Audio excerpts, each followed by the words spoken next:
Real quickly, guys, this is pre-editing me. Before we get into the video, I do need to say, I am recording this, and you're gonna hear me say this in a second later in the video, but I am recording this video on a laptop right now, a new setup, kind of. My computer is like half broken. It's gonna be fixed in about 3 to 5 days. Anyways, this is my first video recording on this laptop, and I realized after the video that my camera was quite laggy and it wasn't really adapting to my OBS software. I've gotten it fixed since, and later today with our NBA video, you're gonna see that it is fixed, but this video, I still was having trouble with it. So if my camera is laggy in this video, which it is in parts, bear with me on that one. I think it should be fine by tomorrow, and I think I found a solution. But anyways, just want to let you guys know of that before we get into it. We're back for our daily college basketball best bets here on January 20th. We've got a large slate of games today for college basketball, and I found the 5 best bets for this set of games. But real quickly, I mean, before we get into some college basketball, I gotta mention it. The Indiana Hoosiers last night win the national championship. I mean, just saying those words it's truly insane. The Indiana Hoosiers are national champions of college football. I don't want to, pat myself in the back. We called that back in August, okay? Fernando Mendoza, he's going to lead the Las Vegas Raiders to a Super Bowl within the next 5 years. And just know, again, the Hoosiers dynasty is just beginning. Just wait till Josh Hoover comes in next year. And this is a scary proposition, by the way. Indiana's only going to get better next season. I don't know how the quarterback play is going to go from Mendoza to Hoover. The rest of the team, insanely better next year. What they're doing in the portal right now is crazy, and I can't believe it, man. So shout out to Indiana for winning. In terms of college basketball, was it 2-3 day? I'll be honest, again, that sucks. The Hoosiers winning, I don't think anything could have ruined my night last night. Indiana national champions. I still, again, cannot believe it. Shout out to Kurt Zignetti, rename the stadium, give him the statue with Mendoza outside Memorial Stadium. I can't believe it, man. Anyways, we've got more college basketball today. 2-3 day yesterday. It is what it is. The Maine Black Bears were the worst team to ever play college basketball. That was the early game for us. Then we picked up back-to-back wins with George Mason getting a victory over GW, and then a big win and a wild one in the Big East. A late foul called for three free throw shots, and then eventually a game-winning free throw to win that game for Marquette at home against Providence. And then we closed the day with Rio Grande doesn't cover the points. They only win by 3. They're covering for most of the game, and they let Southeastern Louisiana back into it late in that game. And then North Carolina A&T looked great early. It was out to a huge lead against Hampton. And then all of a sudden, like 15 minutes into the game, they forgot how to shoot a basketball. So we lose that one, 2-3 yesterday, looking for better results here today. Now, folks, before we get into the video, make sure to hit that subscribe button down below for some more daily college basketball best bets here on the channel. Later today, we're going to have our NBA best bets on the channel, and also on Greedo Plays MMA, our UFC 324 Gagey versus Pimblett predictions. I believe everything should be looking normal. I just want to say this right now. My computer crashed, / half died, my PC. So I am recording this on my laptop. I think everything should be the same, but if something feels off, I'm still ironing out the kinks and all this. And everything should be completely fine when I get my PC back. It's being fixed right now. It's being repaired. So that should be cleared up soon. But yeah, I'm recording this right now on a laptop. I think everything's fine. So again, just putting that out there if something feels off today. Okay, on now to the first of our 5 best bets for college basketball here on January 20th, as we're going to be kicking things off with the matchup in the Mid-American Conference between the Toledo Rockets and the UMass Minutemen. I don't get why Toledo's an underdog. I don't get it at all, so I'm going to take Toledo to win the basketball game. I just don't understand personally. I don't understand why Toledo is at +110, UMass at -130. I just don't get it, guys. I've watched quite a bit of MAC ball this year, and trust me, I mean, you saw it in the thumbnail. There's a reason I put Miami of Ohio in the thumbnail today, because it is a massive matchup in the Mid-American with the 25th ranked team in the country, the undefeated Miami of Ohio Redhawks, taking on Kent State later today. But I watched quite a bit of MAC ball. I would say the MAC is probably the mid-major I watched the most, other than obviously the West Coast and the Big West, because obviously I live in California, so I watch those conferences all the time. But I try to watch as much MAC ball as possible, and we always, again, we sort these teams in terms of tiers. Same thing like I do with the WCC, obviously, right, with St. Mary's and Gonzaga, San Francisco, Santa Clara. I do it with the MAC, and this year it's been pretty clear to me that at least the 4 best teams in the conference are Miami of Ohio, Akron, Kent State, and Toledo. Am I ranking those? Well, Miami of Ohio is number 1, and then the other 3. Kent's probably 2, but Akron I don't know, Akron's probably 2, and then Kent, and then probably Toledo. It's probably how I stated earlier. But regardless, those 4 teams are much better than the rest of the conference. Today, Toledo's taking on UMass. Guys, UMass is 2-5 this season in the Mid-American. They have not impressed me at all. Massachusetts 11-8 on the year, but so far in MAC play, there's some bad losses in there. I mean, okay, you kick off MAC play by losing at home to Kent State. Expected. I mean, is Toledo that much worse than Kent State? No. They just went to Kent, Ohio and lost by 3 points to the Golden Flashes. Again, those 2 teams, I believe, are very even. Toledo, by the way, 2 losses in the MAC. Yeah, how about Kent State? And how about the undefeated Miami of Ohio Redhawks, who are going to work their way into likely they're probably going to get an automatic qualifier, or no, they're going to get an at-large if they do not get the automatic qualifier of the MAC this season. Again, still a lot of basketball left to play, but we shall see on that one. Regardless, Toledo, only 2 losses this year in the MAC, Kent State and Miami of Ohio. And I know they lost some non-cons that weren't great, but things do change once you get into conference play. I will say they don't have an elite victory so far in the MAC. Their wins are Western Michigan, Central Michigan, Northern Illinois, and the Ohio Bobcats, but it is what it is. As for UMass, this is a 2-5 team that lost to Kent State, then lost at EMU to Eastern Michigan. They lost at home to Bowling Green, where they gave up 101 points and lost 101-100. Went to Athens, lost to Ohio by 3 points, beat Ball State, beat WMU on the road. I mean, that's an all-right victory, but it's Western Michigan and Ball State. And their last game, they went to DeKalb, Illinois, and lost to Northern Illinois. So that puts you at 2-5, and I'm supposed to believe that they're going to beat Toledo here? No, I don't see it. The better talents on Toledo, we've seen the better play so far this year has been out of Toledo. Why would I expect the UMass Minutemen to win this game? And of course, I'm not going to call UMass you ass like I have in college football this season for good reason. Again, we have a long off season ahead, but don't you worry. Again, August will come sooner rather than later, and we'll be back on our 4-hour college football videos every single week. I'm so excited for those. No, I actually am. Those are fun to make for the most part. They do, regardless. No, I'm excited for college football, especially with the reigning champion Hoosiers. Anyways, the better talent is on Toledo. Sonny Wilson, guys, is the best player on the court. That's not a controversial take at all. That's pretty, solid. Sonny Wilson averaging 17.5 points per game this season. He is this team's point guard. He's been great. He's going to play practically 40 minutes per night. 3rd season with Toledo in his junior year. You get help from Leroy Blyden, who averages 15, Sean Craig, who averages 13 points per game. Their center, Austin Parks, currently averaging 12 and 8. Sean Craig, though, is going to do most of the rebounding, averaging 13 and 8 18 boards. For UMass, they've got some others. They've got some scores too. Leonardo Bettel is averaging 17 points per game and 8 rebounds per game for the Minutemen. This is a player who had a great game in his last outing against Northern Illinois, dropping 25 points and 7 boards. Prior to that, how about 21 and 8 against WMU, and how about 20 and 8 versus Ball State? The thing is, there is really good big play on Toledo. I mean, the Italian in Bettel has been really good this season, but Toledo, again, they're not like a mid-major that lacks big play. Sean Craig, Austin Parks, there are guys who are going to be able to get big and stop UMass's number 1 scorer. Marcus Banks also has been having a great year, averaging 16.5 points per game as well, but I like Toledo here. I really do. I don't care the game is in Amherst, Massachusetts. I think Toledo is able to travel well in this spot, and it's not like UMass has been unbeatable at home this year. Again, they gave up 101 points, albeit in overtime, but they gave up 101 in their own home court to Bowling Green. They lost to Kent at home. Toledo is on that same tier as Kent. Again, they only lost to the Golden Flashes on the road by 3 points in their last outing. And again, Sonny Wilson is by far the best player on the court tonight.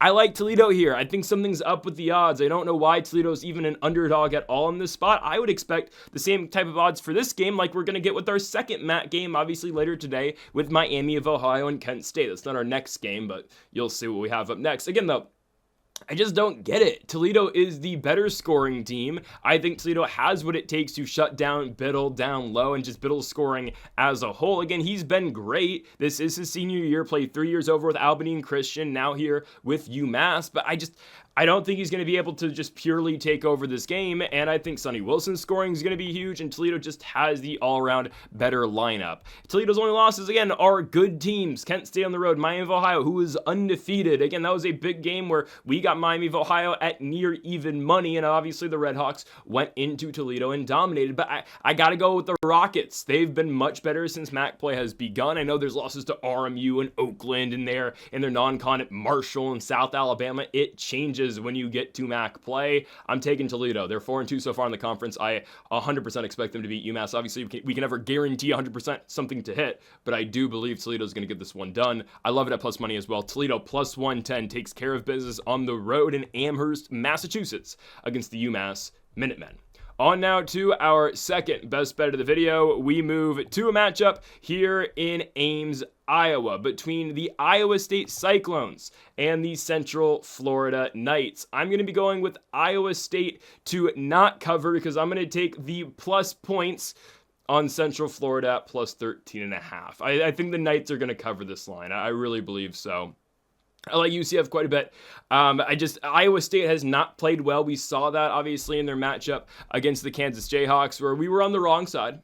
I'm not going to deny that. Obviously, we were on the wrong side with Iowa State, but UCF, man, the way this team's playing right now, why wouldn't I take them? UCF currently 3-2 in the Big 12, but how about a competitive loss in their last outing? It was at home for Central Florida in Orlando, in Tampa, but a competitive game for UCF, losing to Arizona by Orlando. My goodness, my Florida geography sometimes. Losing at home in Orlando only by 7 points to Arizona. How about 2 prior victories over Cincinnati at home at Kansas State and winning? They did lose in Stillwater to OK State, but UCF owns a victory over the Kansas Jayhawks at home. Something makes me think that we're going to talk more about the Kansas Jayhawks later in this video. But regardless, right, I think UCF can just hang in there. We're getting so many points in the spot. UCF is a 13.5 point dog.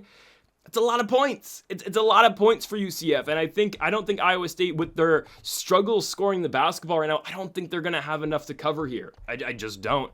Iowa State started the year undefeated at 16-0, and how about back-to-back L's, albeit both on the road, but back-to-back L's on the road at Kansas and at Cincinnati. The Kansas game not competitive, obviously. Darren Peterson and the Jayhawks lay it on Iowa State, and we are seeing now that there is some intrigue about potentially Darren Peterson going number one overall in the NBA draft. Again, we'll talk about Kansas in a little bit. And then how about Iowa State's next game losing at Cincinnati, and it is the struggle scoring that is really coming to haunt Iowa State right now. Again, they were undefeated just a week ago.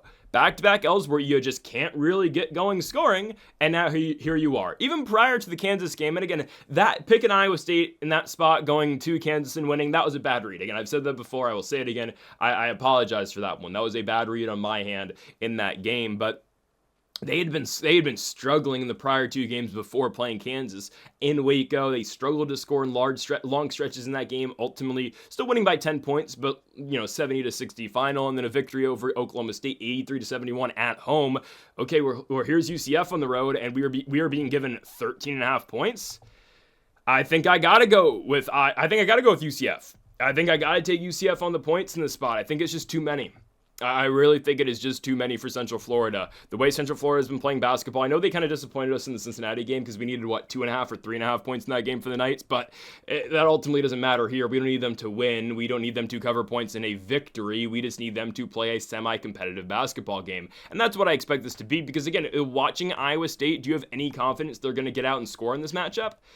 Likely not. I would not expect that. I would not anticipate that. Milan had a great last game for Iowa State. He's been leading scorer all year long, averaging 18. Joshua Jefferson, again, is a very talented player as well. But Milan in his last game dropped 34 points against Cincinnati. But again, that's not enough for Iowa State to win. He drops 34. The rest of the team drops 36. They've struggled, man. Joshua Jefferson, great scorer, great player, averaging 17 points per game. He dropped 16 in the Cincinnati game. Again, so you're going to get a combined 50 combined points out of Milan and Joshua Jefferson, and the rest of the team scores 20. I mean, again, you can get great efforts out of a couple players, but if it's not all coming together, what can I say? I got to go UCF. I just don't think Iowa State currently has the scoring capability to get away from them by that many points. I don't think so. And there's a lot of momentum going with UCF. And again, it's not like they went to Tucson and covered against Arizona, because that would be a very, a remarkable feat. Oh, they only lost by 7 points in Arizona, but still, okay. Arizona comes into town. The Wildcats, you can call them the best team in the country. I mean, I know, again, Michigan is still right there, but I mean, I think with Michigan's, L and Arizona still being undefeated, I do believe the Wildcats are the best team currently in college basketball. Not to say that Michigan wouldn't beat them in a matchup, in a game against each other, but again, we have a lot of season left to play for that, and maybe we'll see that in the NCAA tournament. I would imagine we would, but again, March is just on. You never know what to expect. Anyways, UCF only loses to that team by 7 points. You'll take that. Beats K-State on the road. Beats Cincinnati. They've played all right on the road this season. The Oklahoma State game was not great. K-State victory was massive, man. Absolutely massive. And UCF is putting themselves in a position currently to make the tournament. Hell, earlier in the year, they went to A&M and beat Texas A&M. Beat them by 12 points. They've played good basketball on the road this season. The exception is Oklahoma State. We don't need them to win, though. We just need them to keep the game close. And being given 13.5 points, I do believe that is enough. I think it is. Riley Kugel's done most of the scoring this year, averaging 14.5 points. Damus Fulks averages 14. Fulks coming off of a big performance in their last outing. If I'm not mistaken, dropping 30 points against Arizona, 35 and 8 in that game. Riley Kugel averaging 14.5 in his senior season. Only dropped 12 against Arizona, but he's been a double-digit bucket for this team in their last couple of games. I like UCF a lot here. We don't need them to win. We just need them to cover the points. Iowa State is struggling scoring-wise. We went over the numbers again with Milan Molikovic, with Joshua Jefferson. Those guys combining for all but 20 of their points in a single game. And obviously they lost that one by 10 at Cincinnati. Just momentum is not currently on the side of Iowa State, and it is right there with UCF. Even though their last game is an L, again, they are building in the right direction. So I got to go with Central Florida here to cover on the road. We are being given 13.5 points over in Ames, and I do believe they're going to be able to capitalize on that and cover the spread. So I'm going to go plus 13.5 for the Central Florida Knights on the road in Ames against the Iowa State Cyclones. On now to our third best bet of the video, and here is that aforementioned MAC showdown, as we have got the Kent State Golden Flashes at home hosting the undefeated and now ranked number 25 in the country, Miami of Ohio Redhawks. If that's not remarkable, I don't know what is. Miami of Ohio now ranked in college basketball in the year of our Lord 2026. For the first time, since the 1990s? 1980s? I think it's the 90s, but first time since the 1990s, the Red Hawks are ranked and very well deserved. I understand strength of schedule is at one of the lowest currently in college basketball. You can't deny results, and you can't deny an undefeated record, regardless of what the strength of schedule may say and the stats may say. 19-0 is 19-0, and ultimately, again, that's the biggest determining factor in all of this, is their record alone, and they do deserve to currently be ranked, so good on Miami of Ohio for that. I think they beat Kent State. I think the momentum continues here. We have had this game kind of circled on the schedule as another one of these tough tasks they would have to deal with. Because again, I think, this MAC, ranking and tier list can kind of apply again. It really makes sense when we talk about a game like this. Miami of Ohio, the obstacles and hurdles they've had to pass all year long. And sure, you can say the non-con schedule sucks, and I'm not going to deny that, it was horrible. It was a horrible non-conference schedule, but it is what it is. The name of the game is to win basketball games, put yourself in the best possible position for March. Sure, they've not beaten a Power 5 team, but here they are at 19-0. They're going to be kind of undeniable if they just keep winning in the MAC, to the point where it's not going to matter if they win the MAC tournament or not. They will likely be in the dance. Well, they will be as long as if they lose one game in the regular season from now all the way obviously till the end of the regular season in March, they're going to be a tournament team. So anyways, Miami of Ohio, what they do so well though is scoring, and we'll get to again the pure offense and shooting in a second, but the tiers and the good teams they've beaten so far in the MAC, every tough obstacle they have passed. It started earlier in the year. I'm not going to put Bowling Green in that same regard as Toledo, Ohio, Kent State, or not even Ohio, but Toledo, Kent State, and Akron, but that was their first tough task, right? Can they go to Bowling Green and win? Yeah, they went out there and were up by 30 in the first half. They only win by 10 points because they let the foot off the gas in the second half, but Miami of Ohio wins the game. Then, okay, here comes Akron into town. Reigning MAC champions, best team in the conference, Tavari Johnson and company. Miami of Ohio wins the game by 3 points. They get it done. Difficult game, but they win. Then they go to Toledo. They get off to another very hot start, similar to the Bowling Green game. They win it by 14. They blow out Central Michigan by 40 points, and then they get Buffalo over the weekend. It takes takes a game-tying shot in regulation and a game-winning shot in overtime, and the Redhawks find a way to do it. Peter Suter hits the game-winning 3. Ian Elmer hits the game-tying 3. Again, something is going on in Oxford, Ohio, and the Redhawks are 7-0 now in the MAC and 19-0 on the season. It is nothing short of remarkable. And sure, I know you can say again, you would expect probably you wouldn't want that game to be as close against Buffalo as it was. Yes, I get that. You probably would want that game to be, more into blowout territory, but wins are hard to come by in college basketball. And for a team that now officially has, that target on their back, and even more so now, obviously, with the ranking, but they were 18-0 going into that game. They're the hotness right now in the Mid-American. Everyone's going to be swinging their best shot at you. And Miami of Ohio, well, they lock in and find a way. So the team now, again, is 19-0, coming off a huge game where Peter Suter goes 7 for 10 from beyond the arc, scores 37 points. They've got a bunch of guys who can shoot. It's pretty much everyone in the starting lineup. It's Ian Elmer, it's Peter Suter, it's Luke Sakchik, and it's also obviously their best player who only scored 14. It's Brant Byers. Brant Byers is the best guy on the team. I did not have his best day against Buffalo, but Brant Byers can shoot. This entire team can shoot, and they are a problem. I think they go into Kent and win. The Golden Flashes are 5-1 in the conference. They're coming off of 2 back-to-back wins at Buffalo, which was a huge win for us because we had Kent State, and then a win at home against Toledo. Their only loss, though, at CMU. Losing at Central Michigan. That one sticks out like a sore thumb, doesn't it? Yeah. Regardless, I still think Kent State's a good team. They have a very talented, lineup. Derecho Gillespie is solid, and that's something I'm a little concerned with. If you are Miami of Ohio, how do you deal with Gillespie? Because so much of what Kent runs goes through him. It's get the ball downloaded to Derecho Gillespie. Let him again make his move. Well, Antoine Woolfolk is going to get that matchup. He is the center / he's their center. He's their big for Miami of Ohio. It's going to be a big matchup. I mean, Woolfolk coming off of a 12-11 game. He can get blocks. I like him quite a bit. He's a physical defender. I think they're going to be okay. Morgan Safford's been huge for Kent this season, averaging 14.5 points for this team. I like Miami of Ohio.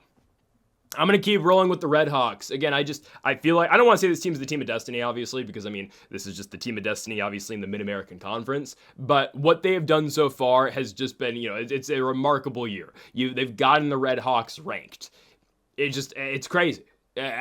You got to give them credit. And my thing on this game, too, is I don't think Kent can outscore them. I've seen Kent play so many games where they just don't play the best defense. The Buffalo game is the biggest example of that. They can get out to leads and, teams will shoot their way back against them. They don't guard the perimeter all that well. If you don't guard the perimeter well against Miami of Ohio, they're going to make you pay. And at the same time, too, all this momentum Miami of Ohio has built. Everything that the Redhawks have done so far this season doesn't culminate to this one point, but they're undefeated. They're trying to get to 20-0, I think for the first time in school history. You're telling me they're going to lose this game at Kent? They're already they've already, they've gone in to rough environments and won before. Is this their toughest matchup? Maybe. I think going to Toledo is really tough. Going to Kent's going to be difficult as well, but they are more than proven. And I think the Redhawks are going to get it done. I'm going to go Miami of Ohio, going on the road to Kent, Ohio, and beating Kent State. Give me the money line for the Redhawks. Vegas is paying attention now, -120. They are favored on the road against a good team. But if they beat Akron, man, then they already have. Again, that was my mindset. The fact that they already beat Akron makes me believe they can beat anybody in the conference. I do believe Akron's still their toughest test. Likely when they meet up again in the MAC tournament, they don't play again in the regular season. So we'll see about that. But for now, I'm going to go with the Redhawks on the road, -120 over in Kent against the Golden Flashes. On now to our 4th best bet of the video. We move to a matchup now in the Southeastern Conference, as we've got 2 ranked teams, and normally I would put this game in the thumbnail, but come on. This is a MAC type of game, type of day, right? Finally ranked Miami of Ohio. We got to give that team some damn credit. We are going to look in the SEC now, though. One of the bigger matchups today, I will say, 2 ranked squads as the number 15 ranked Vanderbilt Commodores go on the road to take on the number 20 Arkansas Razorbacks, obviously in Fayetteville, Arkansas. Give me Arkansas.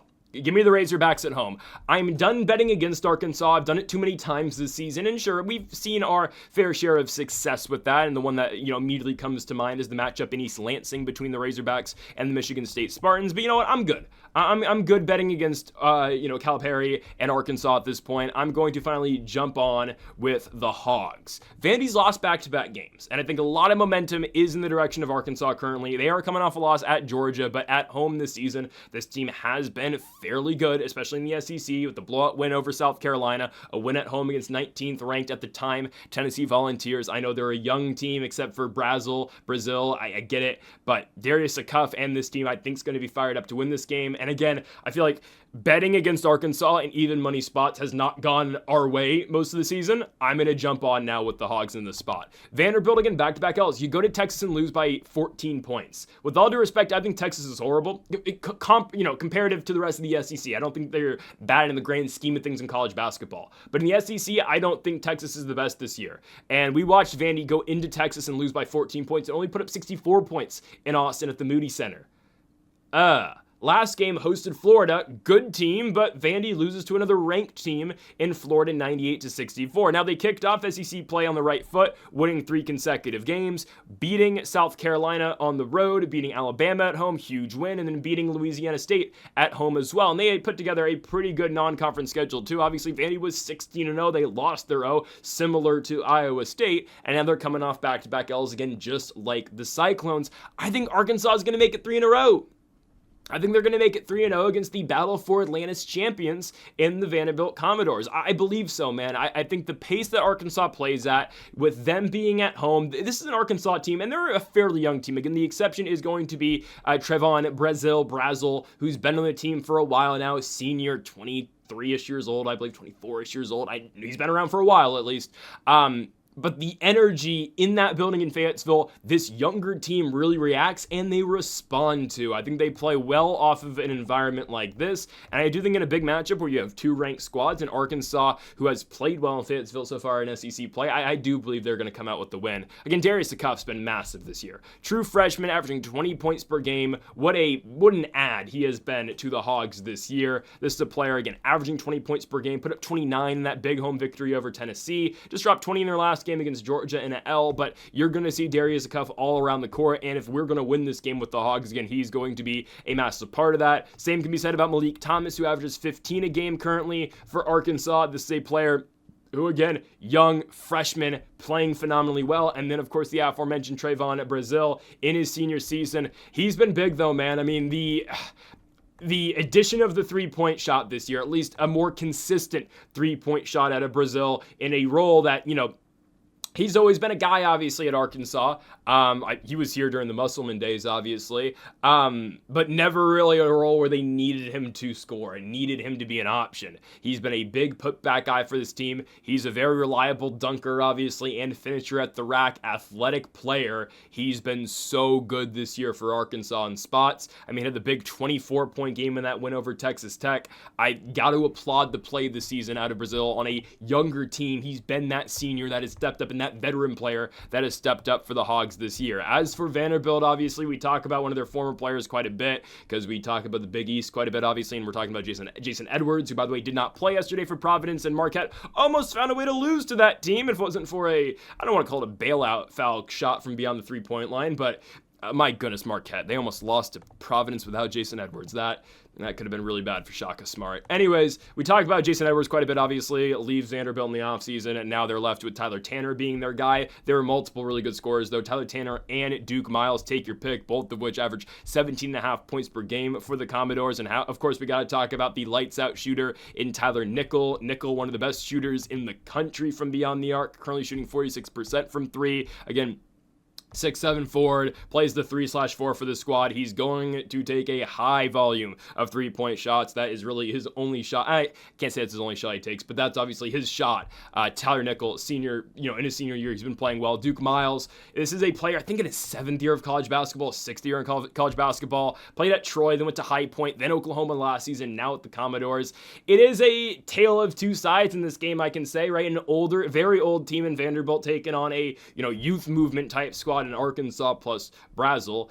Tyler Tanner is somewhat young again in the sophomore season. This is a player who only averaged 6 last year. He's averaging 17.5 now. But again, you have the experience with, the other guard in Miles and with Nickel as well. Again, Tanner, 2nd year, came off the bench last season, obviously backed up Jason Edwards, and now he's finally taken over as the sophomore out of Brentwood, Tennessee. I'm going to go Arkansas here, though. I'm going to go Arkansas. I think this matchup favors them quite a bit, and I think with Vandy, I don't want to say they're questioning themselves, but with Vanderbilt losing back-to-back spots, I do believe believe, I don't want to say there's doubt starting to creep in, but I do believe Arkansas is going to be able to take advantage of that. They've been playing hot basketball all year long in Fayetteville, and I do believe they're able to capitalize today. So I'm going to go with the Arkansas Razorbacks to win at home in Fayetteville, beating the Vanderbilt Commodores and getting it done. I'm going to go money line for Arkansas here for our fourth best bet in the SEC. Arkansas money line minus 120 over at home in Fayetteville. On now to our final best bet of the video, and we move to the Big 12. Nightcap game for us tonight. Don't get to go to some WCC game, but that's neither here or there. Again, coming off the SEC matchup, let's go to the Big 12 as we've got the Kansas Jayhawks taking on the Colorado Buffaloes. I'm going to go with the Buffs at home plus 4.5. So there are some off-the-court issues today for the Kansas Jayhawks, and I'm not picking this game just because of what happened to Kansas head coach Bill Self over, I guess right before they left for Boulder. Self is not coming to Boulder, Colorado. He's been hospitalized, I think. Yeah, he did not travel the team per the school. He was hospitalized and received IV fluids and is now feeling better, but he was quoted to being under the weather.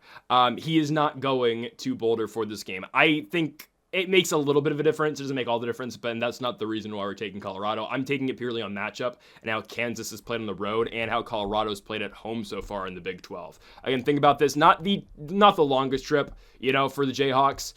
This is a traditional Big 12 matchup from obviously a long time ago, but I do think Colorado's in a pretty good position here. They've played better basketball at home all year long, especially in Big 12 play. We saw their big victory over Utah. I get it, the Utes aren't very good, but they beat Utah at home by 12. When the last time a ranked team came into Boulder, it was Texas Tech, and Colorado only lost the Red Raiders by 2 points. So I'm not overly impressed with Kansas other than Darren Peterson. I mean, that's obviously kind of everyone's kind of thoughts about this team.